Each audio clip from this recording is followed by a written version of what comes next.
We provide you the platform to turn your dreams into reality. Give wings to your aspirations with KR Mangalam University. Ukraine को सबसे बड़ी power दे सकते हैं Trump, लेकिन सवाल यह है कि इसके लिए क्या पुतिन राजी हो गए हैं? जी हाँ, वीडियो में अंत तक बने रहिए तो पूरी कहानी समझ जाएंगे। दरअसल अलास्का में रूसी राष्ट्रपति व्लादिमीर पुतिन और डोनाल्ड ट्रंप के बीच हुई बैठक के बाद यूक्रेन युद्ध को लेकर कई बातें निकलकर सामने आ रही हैं। अमेरिकी अधिकारियों के मुताबिक पुतिन इस बात पर राजी हो गए हैं कि अमेरिका और यूरोपीय देश यूक्रेन को नाटो जैसी सुरक्षा दे सकते हैं। वैसे पुतिन की मुख्य शर्तों में यह भी था कि यूक्रेन नाटो का हिस्सा न बने।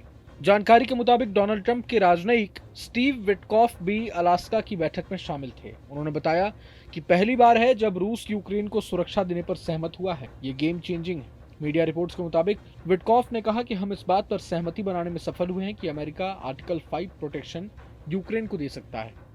मतलब है कि सुरक्षा के लिए ही यूक्रेन नाटो में शामिल होना चाहता है।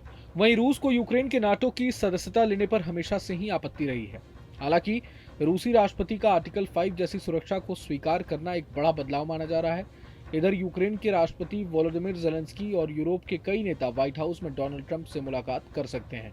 इस बैठक के बाद कोई बड़ा फैसला सामने आ सकता है। बता दें कि एक दिन पहले ही डोनाल्ड ट्रंप ने सोशल मीडिया पोस्ट में कहा था, रूस को लेकर बड़ा कदम उठाया जाएगा, आप हमारे साथ जुड़े रहें। यहाँ आपके मन में आर्टिकल 5 को लेकर भी सवाल उठ रहे होंगे, तो बता दें कि आर्टिकल 5 में कहा गया है कि नाटो के 32 सदस्यों में से अगर किसी भी देश पर हमला होता है तो माना जाएगा कि सभी सदस्य देशों पर हमला हुआ है।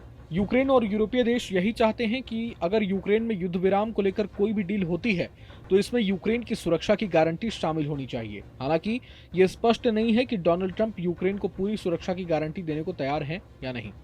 हालांकि अलास्का में बैठक के बाद पुतिन और ट्रंप दोनों ने ही कोई स्पष्ट जानकारी नहीं दी थी, लेकिन दोनों नेताओं ने इतना जरूर कहा था कि ये बैठक सफल रही है। डोनाल्ड ट्रंप ने कहा था कि अब आगे का रास्ता खुल गया है। रिपोर्ट्स के मुताबिक रूस ने डोनबास की डिमांड रखी थी। बताया जा रहा है कि डोनाल्ड ट्रंप ज़ेलेंस्की पर डोनबास के इलाके रूस को देने के लिए दबाव बना सकते हैं। उधर रूस के राष्ट्रपति पुतिन के साथ ट्रंप की शिखर बैठक में यूक्रेनी नेता को शामिल न किए जाने के बाद फ्रांस, ब्रिटेन और जर्मनी के नेता उनके समर्थन में एकजुट हो रहे हैं। व्हाइट हाउस में होने वाली महत्वपूर्ण बैठक के संबंध में ये कदम फरवरी में ट्रंप से मुलाकात के दौरान ज़ेलेंस्की के साथ हुई तीखी झड़प की पुनरावृत्ति को रोकने के एक स्पष्ट प्रयास माने जा रहे हैं। इधर अमेरिका के विदेश मंत्री मार्को रूबियो ने कहा है कि संभावित युद्ध विराम संभवतः विचाराधीन है, लेकिन युद्ध को समाप्त करने का सबसे अच्छा तरीका पूर्ण शांति समझौता होगा। गौरतलब है कि पुतिन ने स्पष्ट रूप से कहा है कि वे यूरोप को वार्ता में बाधा मानते हैं। उन्होंने ज़ेलेंस्की से व्यक्तिगत रूप से मिलने से भी ये कहते हुए इनकार कर दिया था कि ऐसी मुलाकात तभी हो सकती है जब शांति समझौते की नींव रखी जा चुकी हो। बहरहाल इस विषय में आगे क्या होता है ये तो वक्त ही बताएगा, लेकिन पूरे मसले को लेकर आप क्या कुछ सोचते हैं हमें कमेंट बॉक्स में जरूर बताएं। अगर आपको ये वीडियो पसंद आए तो लाइक करें और चैनल को जरूर सब्सक्राइब करें। जहां भक्ति है हर शब्द में, कथाओं में छुपे हैं दिव्य रहस्य और ज्योतिष देता है जीवन को दिशा। धर्म से जुड़ी हर बातों को जानने के लिए हमारे चैनल स्तुति को सब्सक्राइब करें।